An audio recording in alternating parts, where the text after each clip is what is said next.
Hello सगळ्यांना. तर आज आहे आषाढी एकादशी. तर आषाढी एकादशीच्या सर्वांना खूप खूप शुभेच्छा. तर सकाळी सकाळीच मी आंघोळ वगैरे करून तयार झाले. आज साडी घातली होती बऱ्याच दिवसानंतर. आणि मग काय पहिलं काम म्हणजे देवपूजाच केली. तर यासाठी मग सगळ्या देवांना पंचामृताने स्नान घातलं.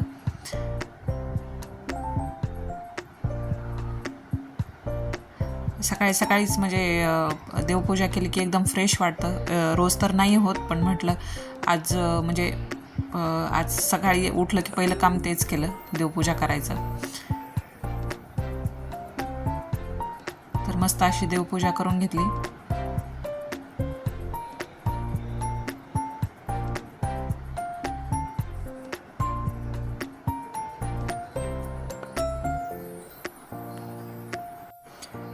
आज विभाला आणि मिस्टरांना पण सुट्टी होती आणि कधी नाही तो मिस्टरांनी उपवास धरलेला होता.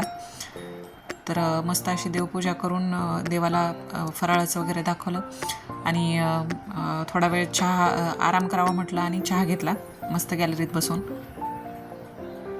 गरम गरम चहा एन्जॉय केला आणि थोडंसं मग खाऊन वगैरे आम्ही देवदर्शनासाठी जाणार होतो. आणि हे इथं तुम्ही विभा बघू शकता किती मस्त तयार झाली आहे. आणि आम्ही निघलो मग तयार होऊन. आणि इथं आमच्या गाडीमध्ये दोघींचं खेळणं चालू होतं, हायड अँड सीक. तर मस्त एन्जॉय करत करत पोहोचलो. मग आज आम्ही देवगडला जाणार होतो. तर तुम्ही बघू शकता हे देवगड. इथे दत्त महाराजांचं मंदिर आहे खूप मोठं. संभाजीनगरच्या आसपास जे लोक राहतात त्यांना माहिती असणार आहे. खूप छान असं मंदिर आहे. आणि हे एंट्री गेट आहे म्हणजे देवगड जाण्याचा. खूप छान बनवले त्यांनी. आणि इथून मध्ये मला वाटतं 4-5 किलोमीटर काहीतरी आहे मंदिर. आणि एकादशी निमित्तानं तुम्ही बघू शकता म्हणजे रोडनेही जाता येता दिंड्या चालू होत्या तिथं दर्शनासाठी मंदिरामध्ये. बऱ्याच दिवसाचं जायचं आमचं चाललेलं होतं. तुम्ही बघू शकता इथं दिंडी आहे एक. आणि अशा कंटिन्यू चालूच होत्या मंदिरामध्येही. आणि हे मंदिराचं मेन एंट्री गेट आहे.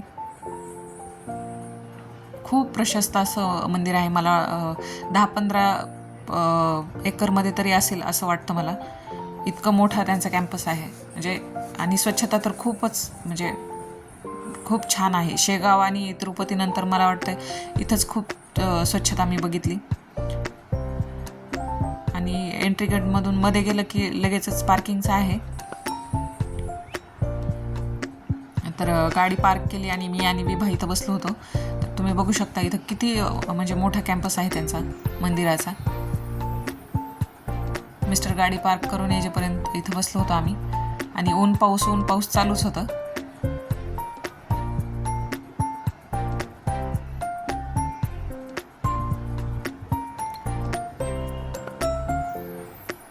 सुट्टीचा दिवस होता आणि वीकडेजला जमणार नव्हतं म्हणजे गुरुपौर्णिमेला येण्यासाठी. तर म्हटलं म्हणजे आषाढी एकादशीचं दर्शनही होईल आणि पौर्णिमेसाठीही दर्शन होईल म्हणून मग आम्ही देवगडला जायचं ठरवलं. तर इथं तुम्ही बघू शकता किती असं फ्रेश वाटतंय आणि किती स्वच्छता तुम्ही बघू शकता.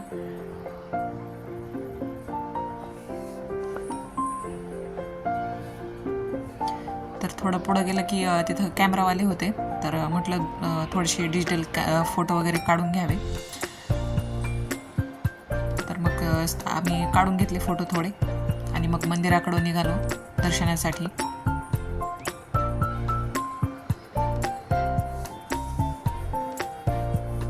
खूप गर्दी होती मंदिरामध्ये.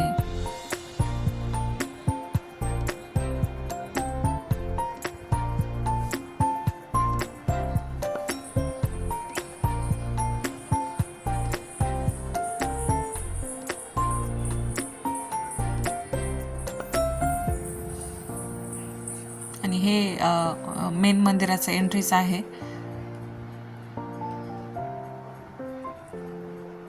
इथं थोडे फोटो वगैरे घेतले विभाचे. हरिणाचा स्टॅच्यू होता तिथे. आणि मध्ये मग दर्शनासाठी गेलो. हे समोरचं मेन मंदिर आहे हे. तर इथे गोमातेचं दर्शन घेतलं. सगळ्यात अगोदर. आणि मेन मंदिरामध्ये काही कॅमेरा अलाउड नाही आहे, म्हणून मग तिथलं काही शूट केलं नव्हतं मी. तरी खूप पटकन दर्शन झालं, एक 10 मिनटामध्येच. आणि दर्शन झालं की पाठीमागं आलो मी. मंदिराच्या पाठीमागं एक नदी आहे, तर तिकडं आलो आम्ही दर्शन झाल्यानंतर. आणि 3-4 वेळेस आलो आहे आम्ही देवगडला, पण इकडं म्हणजे कधी आलो नव्हतो. आणि म्हणजे आलं तरी इथं बोटिंग वगैरे असते म्हणून माहिती होतं, पण आज पहिल्यांदा मग दिसली पण, आणि गर्दी पण खूप होती. तर म्हटलं मग बोट रायडिंगचा थोडासा आनंद घ्यावा. मग तेच थोडं एक राऊंड घेतला आम्ही बोट रायडिंगचा, आणि खूप मजा वाटली, खूप मजा केली विभानी आणि म्हणजे आम्ही.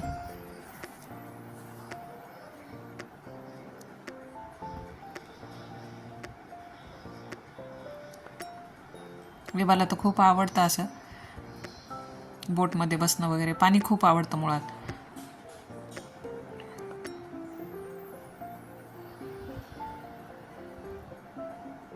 तर बराच वेळ 4-5 तास आम्ही होतो तिथे मंदिराच्या परिसरामध्ये. आणि इथं थोडा वेळ मी आणि विभा बसलो होतो थोडं निवांत. मग पाणी खेळताना थोडंसं फोटो वगैरे घेतले.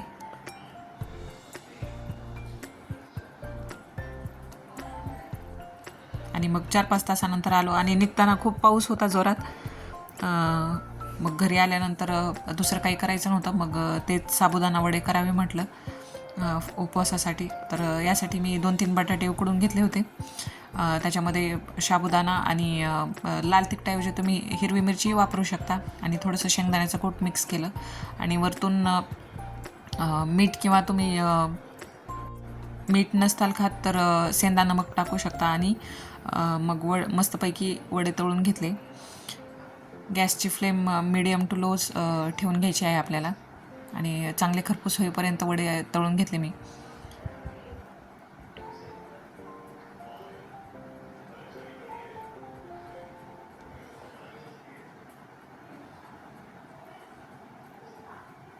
आणि साबुदाणा खिचडी पण केलेली होती. मग वडे आणि साबुदाणा खिचडी असं रात्रीचा डिनर झाला आमचा.